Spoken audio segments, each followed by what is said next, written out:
भाई भाई भाई, कभी कभार होता है ना कि कुछ चीज़ों पे आपका ध्यान नहीं जाता है, कुछ चीज़ों पे ना कुछ छूट जाती हैं। और वो सारी चीज़ें कौन याद दिलाता है भैया? और कोई नहीं, वन ओनली आप, और सिर्फ आप। आज सुबह जो मैंने वीडियो डाला था, मतलब दोपहर में, उस पे जो आप लोगों ने भर भर के कमेंट लिखे हैं ना, सारे के सारे सच्चाई। वैसे भर भर के प्यार किसी और को मिलता है, वो है हमारे छोटकन्नी जिज्जी। हाँ, आप कमेंट बहुत अच्छा करते हो, लेकिन मैं चाहती हूँ कि आप बस एक लाइक कर दिया करें वीडियो पर, तो और आपका ज़्यादा धन्यवाद होगा। लेकिन कुछ ऐसी बातें आपने लिखी हैं जिनको मैंने नोटिस नहीं किया था। खैर, अब आपने याद दिलाई है तो नोटिस कर ली हैं। इधर भाई साहब बग्गी का पहला बर्थडे, दुल्हन का पहला बर्थडे ससुराल में ना होई के मायके में था। तो ये जो मायके में बर्थडे था ये बर्थडे में ना तमाम ऐसी चीज़ें हुई हैं दर्शकों की, हम क्या ही बताएं हैं। सबने सोचा था कि यार, मतलब यार देखो, लोगों के इतने पुराने पुराने बर्थडे होते हैं, एक सेट होता है, मतलब पहला बर्थडे बहुत कुछ होता है यार। तुम डेकोरेटिव कुछ पीस ले जाते बलून वगैरह का, बग्गी को तुम थोड़ा जल्दी पहुंच जाते, किसी रेस्टोरेंट में बढ़िया एक तैयारी सैयारी करवा लेते, बलून्स वगैरह लगा देते, कुछ तो यार बग्गी आज के दिन तो खर्च कर देते। कम से कम तुमने 15 लाख के ऊपर कमा लिया अभी तक। अगर मैं आपका पूरा डॉलर जोड़ूँ ना, जब से बग्गी का एंगेजमेंट, तो 20 लाख के आसपास ऊपर जा रहा है आपका हिसाब किताब। लेकिन लेकिन लेकिन इस बर्थडे पे तुम उसको स्पेशल तक फील नहीं करा पाए। मतलब तुम लैया चाट खाने के लिए चले गए हैं भैया, थोड़ा ससुर का नाती दिमाग लगाते, तुम थोड़ा सा उसको सरप्राइज प्लान कर देते। अब पैसा वो कमा रही है लगातार बार बार हैं, तो भाई थोड़ा तुम्हारी भी कुछ रिस्पॉन्सिबिलिटी बनती है। इससे पहले आपके चैनल पर कितने वीडियोस पे, ब्लॉग पे आपके कितने व्यूज आते थे, आपको बेहद अच्छे से पता है। लेकिन जिस प्रकार से तुमने रूखा सूखा उसका बर्थडे मनाया है, हमने तो बिल्कुल भी ये उम्मीद नहीं करी थी, बिल्कुल भी नहीं। बहुत ही वाहियात तरीके से आपने बर्थडे मनाया है। और हमने सोचा था कि तुम जाओगे किसी होटल या रेस्टोरेंट में, कुछ उसको स्पेशल फील कराओगे। पहला बर्थडे, आने वाले टाइम में तो लग रहा है कि तुम विश तक ना करोगे। जिस तरीके से रूखा सूखा बर्थडे मनाया गया, भाई से अच्छा तो तू घर ही पे रह जाता, तू ना ही जाता तो ज़्यादा बेहतर था। क्या है बेटा, बैठ जाओ, अभी बात करेंगे, बैठ जाओ। हमारी लूफी रानी आ गई है पीछे से, ये देखो दिखा देती हूँ, ये लूफी। हेलो करो सबसे, हेलो हेलो करो, एक बार हेलो करो, करो गंदी बात लूफी। तो फिर मैं तुम्हें बाहर नहीं ले चलूँगी घुमाने। बाबू एक बार कर दो, तुम्हारे खिलौने मैं किसी और को दे दूँ, माटू को दे दूँ? अच्छा जी, नाराज़ होके चली गई पर हेलो नहीं करी। कभी कभार मूड नहीं होता तो इग्नोर मार देती है। बैठ जाओ बैठ जाओ, मैं कुछ बातें कर रही हूँ, फिर बाद में तुम्हारे साथ खेलूँगी। हाँ जी, तो मुद्दे पे आते हैं। अभी तो हम लूफी पे थे मुद्दा ये था दर्शकों कि भाई साहब बहुत ही निराशा आई मुझे भी आई, आप सबको भी आई। और बग्गी के चेहरे पे दिख रही थी कि किस तरीके से, वैसे आप लोगों ने इस पॉइंट पे मेरा ध्यान भी खींचा कि उसके चेहरे पे कोई खुशी नहीं थी। प्यारी समझ गई ना ही वो साड़ी देखकर और ना ही वो इस प्रकार की चीज़ें देखकर, है ना। जो ड्रेसेस लाया था, ड्रेसेस कम, एक घर में पहनने वाली मैक्सी ज़्यादा लग रही थी। तो ये सारी चीज़ें जो हमने देखी, इससे स्पष्ट होता है कि भाई ये कंजूस है, मक्खी चूस है, नेचर के बड़े खड़ूस हैं। पहले बर्थडे पर बीवी इतने लाख तुमको कमवाई, शायद तुमने अपने पूरे जीवन पर्यंत 2017 से लेके, अगर हमारी परेतिन जिज्जी की शादी वाला वीडियो छोड़ दो तो इतने व्यूज़ तुम्हारे कभी नहीं गए, कभी भी नहीं। 2-4 वीडियो और छोड़ दो। लेकिन इस जब से बग्गी आई है तुम्हारी ज़िंदगानी में, यार स्पेशल फील कराया करो कभी, थोड़ा सा यार। कभी मुझे हेटर से हट के ले लिया करो, क्योंकि मैं कुछ ऐसी बातें नहीं करती हूँ, लेकिन आपको लगता है कि भाई मैं हेटर्स हूँ, हेटर्स की श्रेणी में आती हूँ। यार वो बंदी जो है डिज़र्व करती है, तुम सबके जिस तरीके से चाहते हो उस तरीके से चलती है।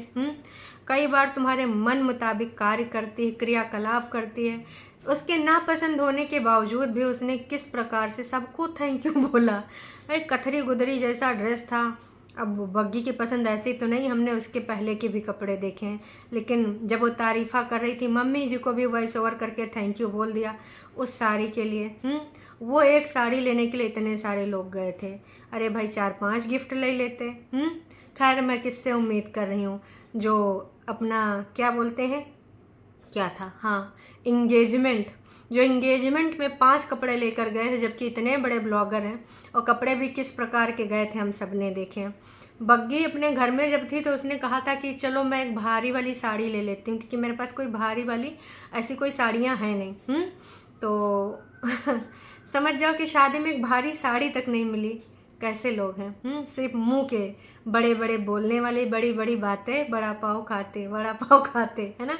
तो इनकी बातें बिल्कुल वड़ा पाव ही जैसी हैं। खैर वड़ा पाव से हमें बहुत कुछ याद आया। वड़ा पाव जब से निकले तब से और आतंक ढाए हैं ऐसे वैसे कमेंटबाजी करके। ये सब तो हुई पुरानी बातें। अब हमारी जिज्जी और बड़कन्नी जिज्जी, छोटकन्नी जिज्जी का कुछ अलग ही सीन चल रहा है, खासकर बड़कन्नी जिज्जी का। बड़ी बड़कन्नी जिज्जी ने फिर से एक बार बोल दिया है कि वो दो लोगों से दूरी बना रही हैं। क्यों? क्योंकि जो उनकी पास वाली चीज़ें थी उससे बहुत कुछ उन्होंने सीखा है। पहले उन सब चीज़ों में इंटरेस्ट लिया करती थी, डेली रूटीन में जो गॉसिप होता था, जो ऐसी बातें होती थी वैसी बातें, लेकिन अब उन सारी बातों से दूरी बना रखी हैं, है ना। उधर हमारे कागजी जिज्जा के घर के आसपास बाढ़ आ गई। जिज्जा जी, ये हमारी छुटकन्नी जिज्जी के गुस्से के प्रकोप की वजह से हुआ है। हम तो कह रहे हैं भाई हमारी जिज्जी से माफ़ी मांग लो, हैं शर्ते वर्ते मान लो। नहीं नहीं, ये तो एक मजाक था भैया, दूरिन भली है, बची कुची ज़िंदगी भले तुम अकेले काट दो कहा कि जिज्जी हमार तो सोच रखी इसके तुमको लटकाएगी। अब देखो इंडियन जो भी ये कानून है इसमें तुम्हें कब न्याय मिले, कब तक तारीख पे तारीख बढ़े हैं। तो भाई अगर ऐसा हुआ तो तुम्हें जीवन जीने का, जो तुमने पूछा था कि मुझे क्या हक नहीं जीवन जीने का, अब ये कानून डिसाइड करेगा। बाकी तुम्हारी कागजी बीबी तो पूरे तरीके से रखाए है कि ये हक तुमको जल्दी से वो देगी नहीं। अब कब हक आएगा कब नहीं, ये तो वक्त ही बताएगा। खैर छोड़ो, मुद्दे पे आते हैं। मुद्दे की ये बात है कि दर्शकों एक चीज़ और मुझे आपकी डिस्कस करनी है, और वैसे इस पर बहुत ज़्यादा लाइक हैं तो इसको डिस्कस करना बनता है। दुपट्टा ने इतने प्यार से हस्बैंड का बर्थडे मनाया था, अपने भाई बंधु सबको लेकर गई थी, हम सब ने देखा था, मम्मी को भी लेकर गई थी, हैं, लेकिन हस्बैंड ने कोई एफर्ट ही नहीं डाला दुपट्टा का बर्थडे के लिए। बिल्कुल सही, लेकिन टरू वाले और कुछ फेक आईडीज़ आ गई हैं नीचे जवाब देने। ऐसे कैसे तुमने इल्ज़ाम लगाया, ऐसे कैसे, हम यहाँ पर जवाब देंगे, हम यहाँ पर अभी मुकाबला करेंगे। तो भाई ऐसे लोग ये चीज़ें करते हैं। आपके सब्सक्राइबर्स को भी यही लगा है। कभी कोई इधर कभी कोई उधर से बोल रहा है, क्या क्या बातें बोल रहा है। वैसे आप लोगों ने इसमें कमेंट सारे जो है हेल्ड फॉर रिव्यू कर रखे हैं या फिर आप रिमूव कर रहे हैं, पर मैं यही कहना चाहूँगी, आप लोगों के जो ये खर्चे होते हैं फालतू चीज़ों के लिए, आप कितना खर्च कर देते हैं, खासकर 5 सितारा होटल, जो ड्रेस दिखावे वाली चीज़ें। वैसे बग्गा अपनी बीवी को भी ऐसी कोई ड्रेसेस खरीद के नहीं देता, वो तो हमारी बड़कन्नी जिज्जी, छोटकन्नी जिज्जी। तो वैसे इन सबको जब ख़रीदना होता है तो मॉल से अपने लिए शॉपिंग करते हैं, लेकिन जब आती है बात भाभी की या फिर भाभी के रिलेटेड कोई और है उसको गिफ्ट देने की, तो फिर ये कहाँ जाते हैं, तो फिर ये जाते हैं भाई साहब ऐसी कोई जगह जो छोटी मोटी दुकान हो, है ना, और फिर कहते हैं इसका मटेरियल कितना सॉफ्ट है, ये कपड़ा कितना अच्छा है, इसको ले लेते हैं, बेहद अच्छा लगेगा। उस कपड़े की इतनी क्वालिटी गिनाएंगे, लेकिन पैसा वहाँ कम खर्च करने होते हैं। अब वही अपना कपड़ा लेके आते हैं भाई, 3-3, 4-4 हज़ार के पजामे हमारी जीजी पहनती है H&M के, है ना। तो यहाँ पर उसने अब जिक्र तक नहीं किया। अब आज के वीडियो में भले उसने भाभी को बर्थडे विश किया हो, वैसे बर्थडे तो बहुत पहले हो गया है, अब आज तो है नहीं, वीडियो पुराने आ रहे हैं तो क्या कर सकते हैं, है ना। अब आप समझ जाइए कि ये कितने शातिर हैं, ये कितने चालाक प्रवृत्ति के हैं। ये दुपट्टा भी समझ रही है, लेकिन वो चाह के भी नहीं बोल पा रही है, बिल्कुल भी नहीं बोल पा रही है। क्यों? क्योंकि उसको पता है अब तो वहीं पे रहना है। तो हमको तो भाई अगर बोल देंगे, थोड़ा कुछ मुंह से निकल जाता है, तब तो इतना तांडव हो जाता है।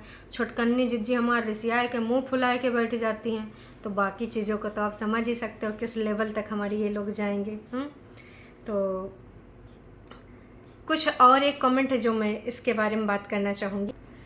ये भी आपके जो आपने बर्थडे सेलिब्रेशन किया उसी के बारे में है, हैं कि वाह इतना घटिया सेलिब्रेशन, आपसे हमें ये उम्मीद नहीं थी। चीपू जी, मतलब भाई ये ससुराल की तरफ से साली या सरहज हो सकती हैं, जी लगाया इन्होंने, आपको सम्मान दिया है। सच बोलो तो यार मुझे भी ऐसी उम्मीद नहीं थी। मुझे लग रहा था कि अगर ये बंदा जाएगा तो कुछ तो स्पेशल करेगा। भाई हर बार ज़रूरी है कि तेरे ससुराल वाले ही डिनर पे ले जाएं? तू भी ले जा सकता है कि नहीं आज मेरी क्या बोल रहा था कि आज मेरी लाइफ पार्टनर का बर्थडे है तो मुझे तो जाना पड़ेगा, मैं उसका सड़ा मुंह नहीं देख सकता। बस मीठी मीठी बातें बोलनी आती हैं तुम्हें, उसका सड़ा मुंह नहीं देख सकते हो, लेकिन उसके लिए स्पेशल डे नहीं मना सकते हो। वाहियात, बेहद वाहियात। मैं यही कहना चाहूँगी कि काश तुमने थोड़ा सा कोशिश करी होती, थोड़ा सा अटेम्प्ट किया होता तो हम सबको भी लगता कि चलो बंदे ने कुछ तो किया। अब कुछ आएंगे ज्ञान देने वाले टरू सब्सक्राइबर कि हर चीज़ पैसा नहीं होता है। तो मैडम, जिसके पास पैसा नहीं होता बिल्कुल नहीं होता है। मैंने कहा ना कि एक सूखी रोटी में भी इंसान खुश रह सकता है प्यार मोहब्बत के साथ, पर जब पैसा है तो कमा के रख के यहाँ जाओगे, ऊपर चले जाओगे। आजकल किसी की लाइफ का कोई भरोसा नहीं होता। लेकिन उसका कहने का मतलब मेरा ये भी नहीं कि फालतू में उड़ाओ, पर जहाँ पे आवश्यकता है वहाँ तुम्हें खर्च करना चाहिए। और यहाँ पे आवश्यकता थी, आवश्यकता आविष्कार की जननी होती है, वो तब से आपके पैसों की जननी बनी है जब से आपसे जुड़ी है। जिस दिन से आपने, आज मैं आपको अपनी गर्लफ्रेंड से मिलवाऊंगा, जब गाड़ी में बैठ के तुम लोगों ने वीडियो बनाई थी, याद आवा? तब से तुम्हारे जो व्यूज़ बढ़े हैं, भले बीच में थोड़े मोड़े डगमगाने हैं, पर जो पहले जाते थे 3000, 4000, 5000, एक बार तो 2000 इनके व्यूज़ हैं, पता नहीं क्या हो गया। फिर वो वीडियो डिलीट करके बग्गे ने दोबारा अपलोड किया। ऐसे ऐसे दिन भी हमने देखे हैं, लेकिन कड़वी है पर सच्चाई है। जानबूझ के मम्मी चाहती तो क्या आज नहीं आ सकती थी? क्यों? अब बहुरिया का बर्थडे है तो कुछ तो देना पड़ेगा ना, हैं भाई? बहुरिया के बर्थडे में तुम नहीं आ सकती हो, लेकिन बहुरिया को लेने आ जाओगी। क्यों? क्योंकि तब ना शगुन मिल जाएगा। मम्मी जी, इसी प्रकार से बग्गी की चाहे एंगेजमेंट हो, चाहे बग्गी का कोई भी ओकेज़न वाला कार्यक्रम हो, जितने भी हमने कार्यक्रम देखे हैं शॉपिंग से रिलेटेड या फिर शादी की शॉपिंग, एंगेजमेंट की शॉपिंग, जनता कहते कहते थक गई कि कहाँ है तुम्हारी बहनें, कहाँ है तुम्हारी अम्मा? आना चाहिए उधर से। लड़की के साइड के तो तमाम लोग जाते थे, लड़का के साइड के कहाँ? तब बोला गया कि हमें छुट्टियां नहीं मिलेंगी, जबकि मम्मी जी की रिटायरमेंट पास में थी। छुट्टियां क्या अचार डालती? कैश करवाना था ना मम्मी जी को छुट्टियां, बची कुची। और जो इंडिपेंडेंट बहनें कबहियों झोला उठा घूमने चली जाती हैं कि अगर आपका मन उदास है तो झोला उठाओ, घूमने निकल जाओ, इसकी मत सुनो, उसकी मत सुनो। अगर आप किसी के विचारों से दुखी हो तो आपके ऊपर अत्याचार हो रहा है। भाई इनकी सबकी सोच तो बहुत ही ऊपर है, सुपर से भी ऊपर। वो लोग तक नहीं गई, तब वहाँ तुम प्रूफ करके तुम अच्छी ननद हो। तब तो सब अपना एक एक रोकड़ा बचाने के लिए कौन्यू नहीं गई, जबकि उस टाइम काफ़ी बार बड़कन्नी वहाँ पर थी, पर बड़कन्यू नहीं गई। तो सोच लो किस प्रकार का इनका सोच है, किस प्रकार की इनकी सोच ममोच है। हमेशा इन्होंने कंजूसी करी है, लगातार बार बार। मतलब अगर 100 या 200 नहीं, अगर 1000 2000 कंजूस मरे होंगे तभी जाके पैदा भरे होंगे। एक साड़ी ले जाते हुए शर्म नहीं आई। वो बंदी कह रही थी अभी आपको दिखाती हूँ मेरे ससुराल से क्या क्या आया, सिर्फ एक साड़ी। वाह जी वाह ससुराल से क्या क्या आया अभी मैं आपको दिखाती हूँ। भाई शर्म आ गई, बहुत ही ज़्यादा आ गई। कैसे कैसे लोग रहते हैं यार यहाँ पर। साला तुमको पागल कुत्ते का गाड़ी उठा के ले जाएगा, बता रहे हैं हम। लेकिन अगर किसी को शर्म नहीं आई तो ये बेशर्म है। थोड़ी भी शर्म नहीं आई, बहुत अजीब लग रहा है। और हाँ, जीन और जीन्स में जो लड़ाई हुई थी तो सब्सक्राइबर ने भर भर के रिप्लाई दिए हैं कि जीन्स ही बोलते हैं। जी हाँ, हमारे यहाँ तो जीन्स ही बोलते हैं। अब आपके यहाँ जीन बोलते हैं तो हम क्या कर सकते हैं। हमारे गांव में जीन उसको बोलते हैं जो पाइप होता है नहरिया में डाल के खेतवा तक पानी लावे के लिए, या तो ट्यूबवेल में डाल के खेतवा तक पानी लावे के लिए, उको जीन बोलते हैं। कि जीन भरो वहाँ पानी लगाओ खेतों में, सूखे खेतों में यहाँ, या जो फसल पानी मांग रही हो। बाकी जो पहनने वाला होता है उसको जीन्स ही बोलते हैं। लेकिन अब आप लोग इंडिपेंडेंट हैं, आप सबकी डिक्शनरी ही अलग है तो क्या ही बोल सकते हैं भाई, अब जीन ही बोलते होंगे, है ना कमाल है, धोती फाड़ के रुमाल है। इतनी बेशर्मी करके आप लोगों को कैसा लग रहा है ज़रूर आप नेक्स्ट वीडियो में बताइएगा। अब आप खुरापाती दिमाग लेके आइएगा। मतलब बड़कन्नी तो ऐसा उनका अपनी दुनिया से बाहर निकल ही इनका नहीं होता, अपने दुखड़ा उनके कम हो जाते। मैं ऐसी हूँ, मैं वैसी हूँ, मैं तुम बकरी हो और कुछ नहीं हो। बस कभी ये मैं शब्द से बाहर निकल के आओ। दुनिया भर के लोग इनको एडवाइस कर कर के थक गए, ज़िंदगी में यूँ कर लो, ज़िंदगी में वो कर लो। अरे ज़िंदगी में अगर यूँ वो कर लेंगी तो झोला उठा के जब मन होगा मुँह उठा घूमे कैसे चली जाएंगी। उसके लिए तो भाई साहब जिम्मेदारी फिर समस्या हो जाती हैं। फिर कहेंगे लोग जलते हैं कि मुझे इतनी फ्रीडम मिली है, मुझे ऐसी लाइफस्टाइल मिली है, तो लोग जलते हैं। मतलब सीरियसली आपकी लाइफ से सब जलते हैं। मतलब यार कभी कभी ऐसा घटिया मजाक आप कर देती हैं, पर कोई बात नहीं, हम जानते हैं आप ऐसे ही मजाक करती हैं। तो आपकी ये जो चीज़ें थी ना, लोगों ने भर भर के दीदी को गोल्ड की रिंग गिफ्ट कीजिए जीजू। ओ माय गॉड, आपके काफ़ी लोग बोल रहे हैं कि गोल्ड की रिंग गिफ्ट करिए। हैं ये क्या ला कर दिया, दुपट्टा ने मना किया था फिर भी नहीं आना, फिर भी चले आए। और सिर्फ केक उठा के ले आए, कुछ और उठा के लाए थे, मुँह तो उठा के लाए हैं। ऐसे कैसे एक साड़ी लेके आएगा, मुँह उठा के का ही बताएं। अब अभी फिर से आना रक्षाबंधन में भी, है ना, और उसके बाद फिर होली में भी चले आना, दिवाली में भी, वो तो आओगे ही आओगे भगवान के लिए। हैं अब आना तो का ही बोल सकते हैं, लेकिन फिर बग्गी आ जाएंगी, गुस्सा आ जाएंगी कि इनको ऐसे मत बोला करो, हमको दुख होता है। हमको भी दुख होता है जब तुम यहाँ एक्टिंग करती हो और इनका बेचारा करती हो झूठे सफाई नामा देके। हम ये भी समझते हैं कि तुम्हारी मजबूरी है, क्योंकि वहाँ पर दतैया बैठी है ना जो टुक से काट लेंगी, डंक मार देंगी, तो वो हम समझते हैं। लेकिन जब हद हो जाता है तो बोलना मजबूरी बन जाता है। अदरवाइज़ तुम जानती हो कि दिल में तुम्हारे लिए कोई ऐसी हार्ड फीलिंग नहीं है। बनावटी लोगों से कभी कभी जलन हो जाती है, बाकी विचारों का मतभेद है, कोई ऐसा वैसा चीज़ है नहीं। गाली गलौज जैसा रिश्ता नहीं है कि भाई डंक मारें डसें। अब गाली गलौज वालों का भाई कुछ अलग ही सीन है, हम उनके जैसे नहीं बन सकते और ना ही बनना चाहते हैं। तो बग्गे शर्म करो, और हो सके तो अब उसको कहीं घुमाए दो, बगले में कहीं ना ले जाओगे। बाकी कुछ तो किया नहीं, कहीं वहाँ पर जब घुमाने ले जाना तो कहीं स्पेशल कुछ फील करा देना। क्योंकि वो बंदी ने बहुत सारे रुपया कमाए हैं, अब वो पैसा तुमका बुढ़ापे के लिए जोगा के रखोगे या फिर किसी और चीज़ के लिए, क्योंकि इतनी कंजूसी बिल्कुल भी अच्छी नहीं होती। एक मतलब लेवल की कंजूसी ठीक ठाक होती है, अब तुम ना लेवल क्रॉस कर रहे हो। बाकी सब्सक्राइबर्स आप भी कुछ बताइएगा, अच्छा लगा कुछ पॉइंट्स पे आपने जो मेरा ध्यान दिलाया। मम्मी जी का जो मुंह बना था, बग्गी भी बेचारी बेमन से यहाँ पे तारीफ़ों के पुल बांध रही थी, सबको थैंक यू बोल रही थी, चीज़ें बेचारी सीख रही, मरता का ना करता, अब कोई ऑप्शन भी तो नहीं भाई साहब है। चलिए जी, अभी के लिए इतना ही। चैनल पे अगर आप नए हैं तो चैनल को कर दीजिए सब्सक्राइब, और वीडियो अगर पसंद है तो जाने से पहले कर दीजिएगा लाइक। जिज्जा जी ज़्यादा बाढ़ आ जाएगी तो दीदी घर चले जाना, ऊपर वाले फ्लोर में है ना, वहाँ तो पानी भी नहीं आएगा, है कि नहीं सब्सक्राइबर्स।